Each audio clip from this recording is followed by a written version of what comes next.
শেখ হাসিনা তাকে কত টাকা দিয়ে তার সন্ত্রাসী বাহিনীকে দেশের বিরুদ্ধে লেলিয়ে দিয়েছে সে তথ্য উদ্ঘাটন করুন। আমরা কোনোভাবেই সহিংস কোনো কর্মসূচি পালন করব না। শান্তিপূর্ণ ভাবে টেকনাফ থেকে তেঁতুলিয়ায় আমরা তীব্র প্রতিবাদ এবং প্রতিরোধ আন্দোলন গড়ে তুলব। শান্তি হবে আমাদের হাতিয়ার, ধৈর্য হবে আমাদের সৌন্দর্য। শেষ মুহূর্ত পর্যন্ত আমরা ধৈর্য ধারণ করব। আমরা রাষ্ট্রকে বলবো, সরকারকে বলবো, চিন্ময় কৃষ্ণ দাসকে ভালোভাবে রিমান্ডে নিয়ে জিজ্ঞাসাবাদ করে বাংলাদেশ বিরোধী ষড়যন্ত্রের তথ্যগুলো তার কাছ থেকে আপনারা উদ্ধার করুন। শেখ হাসিনা তাকে কত টাকা দিয়ে তার সন্ত্রাসী বাহিনীকে দেশের বিরুদ্ধে লেলিয়ে দিয়েছে সে তথ্য উদ্ঘাটন করুন। ভারত তাকে বাংলাদেশের অখণ্ডতা ধ্বংস করবার জন্য কিভাবে উস্কানি দিয়েছে, কি তাকে মন্ত্র দিয়ে বাংলাদেশে বারবার পাঠাচ্ছে, সেই তথ্যগুলো উদ্ঘাটন করে জাতির সামনে আপনারা বাংলাদেশ বিরোধী সকল অপশক্তির মুখ উন্মোচন করে দিন।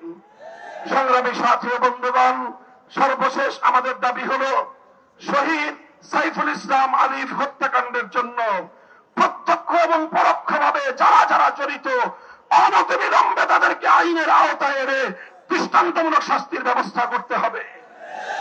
সেই সঙ্গে সন্ত্রাসবাদী জঙ্গিবাদী সশস্ত্র সংগঠন হিসেবে সৌদি আরব, চায়না, মালয়েশিয়া সহ পৃথিবীর বহু রাষ্ট্রের মতো বাংলাদেশেও ইসকনকে নিষিদ্ধ করতে হবে।